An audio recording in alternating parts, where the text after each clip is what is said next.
and gentlemen, and welcome to another edition of Invasion Shoot. It has been a long time since we've done one of these. Today is October 13th, 2010. I'm joined by Brutal Joe Gibson, doing a shoot for officially the first time. You've done one before. Yeah, just a round table. You did one like a year ago, and it never made air, but a lot's happened since then. And I want to preface this, we're going to keep an eye on the language. I know some people do not like bad words. Some of us don't even like doing these shoot interviews, but this is more of we'll call it a shoot interview to get the hits. People show up for the shoot part of it, but they stick around for the lovable characters, and we're going to learn a lot about Joe Gibson today. The first thing we like to start these shoot interviews with is, how did you get interested in the wonderful world of pro wrestling?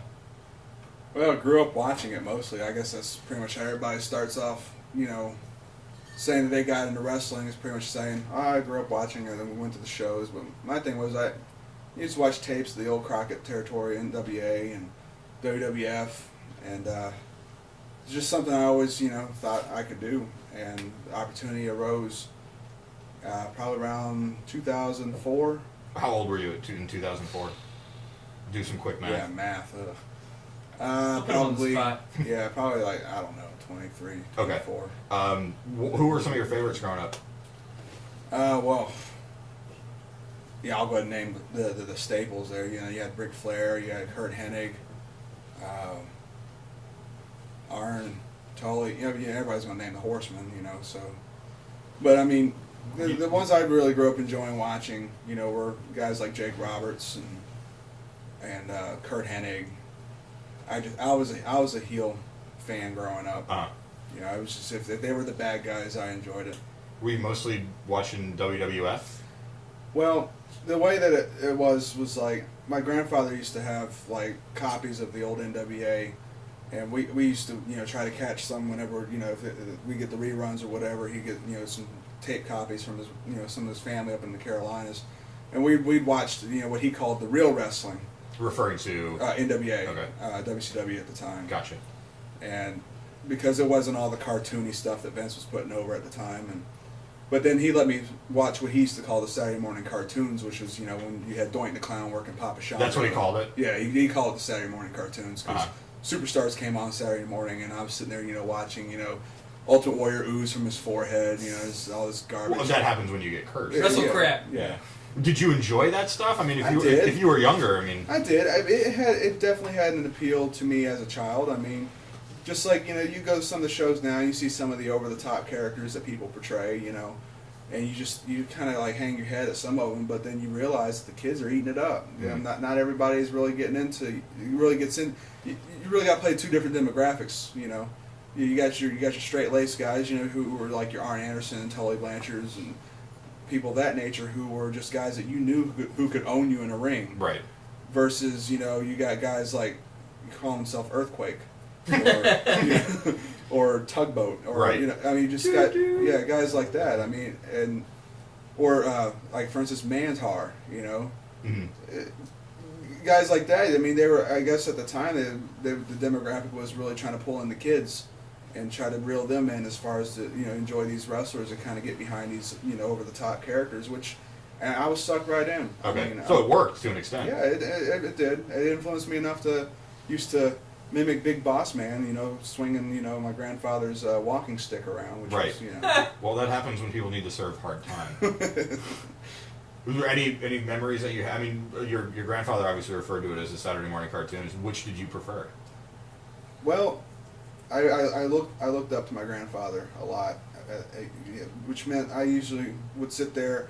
I wouldn't, I'd hate to tell him this to his face, but I would be bored to tears at 5, 6, 7 years old watching, competitive, I guess you'd call it, right, catch as catch can, shoot style, that WCW had, but I guess at that age I was more drawn into your Tatankas and the characters. Yeah, and shorter matches, bigger characters. You get the jobber matches that built to your SummerSlams and Right. So growing up, you watched it. You liked the characters.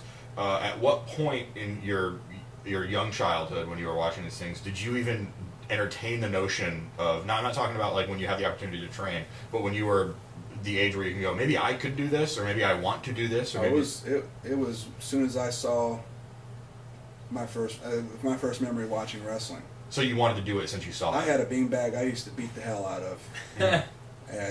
And it was funny because my dad also watched wrestling with me too, and he would watch the WWF with me. And, Right. You know, his favorites were Hulk Hogan, and just the guys who were big at that time. Sure. Junkyard Dog, and I used to sit there. I used to put on wrestling matches for him and my grandfather in the living room floor, and just beating the hell out of this beanbag chair. I mean, to the point where stuffing would fly out.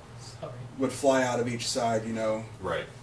But yeah, and I used to do the Hogan leg drops, I actually at 5 years old, my grandfather can tell you that I used to shake the house when I would do the earthquake gimmick. Really? Yeah, because like his house, the walls were, it seriously would shake, and my grandmother would get all nervous, as far as like, oh my God, what's going on? It's like Joe's just wrestling in the living room, and John's pulling a tenta. yeah. Were you a big kid? Like, because you Actually, got a no. big frame. Actually, no, I was kind of a runt when I was young. Really? Yeah, I was your typical 80-pound weakling, probably till about middle school. Okay, so right around puberty, you kind of bulked up a Yeah, little bit. when it happened, man, it happened full force. Like Mm-hmm. I became the 90-pound weakling to the fat kid. Right. And that's a huge. I mean, you're still on the eat crap section of Yeah. whether you're small or big, Yeah. you're still going to get it. I bet you got revenge later on some of those guys that picked on you. Yeah, there's a lot of guys I bump into now that I knew back in school that were just like, Jesus, Joe, what happened to you? I'm like, oh, I grew up. Yeah, milk. We'll get there. As you went through school, I know right out of high school you joined the Navy. Yeah, I did a year of college, and that was a waste of money and time for me because I just wasn't mentally. For you, kids, Yeah. stay in school, kids. Yeah. Well, the thing was like I wanted to start wrestling school. This was no joke. I wanted to start wrestling school as soon as I graduated high school. What was the school that you were contemplating going? PWA. I'll go ahead and Pensacola Wrestling Academy. I'll name drop Bobby Doll. Yay. So you actually watched? Yeah, I used to go to the Carousel. Okay. They used to have shows down there every Sunday. Yep. And me and my buddy Randy would go down there and watch the PWA shows, and would mark out, for the Black Sheep, and make fun of the Hellfire Club, which that'd be funny later. And Yeah, there's a hint of irony in that. yeah, that'll come around. And we used to, watching Bobby Doll do his thing in the ring with actually, that actually right there told me that I wanted to be a professional wrestler. So when you saw it right literally in your backyard, here's the Pensacola Wrestling Academy / Oh, Pensacola Wrestling It was ritual, Alliance. man. Every Sunday, me and my buddy Randall would meet up at the Carousel, and Did that give you inspiration? Like, I can do this. Some of those guys, I'm Dude, better than those guys. I can be better than those guys. there was a lot of those we can be better than those guys moments.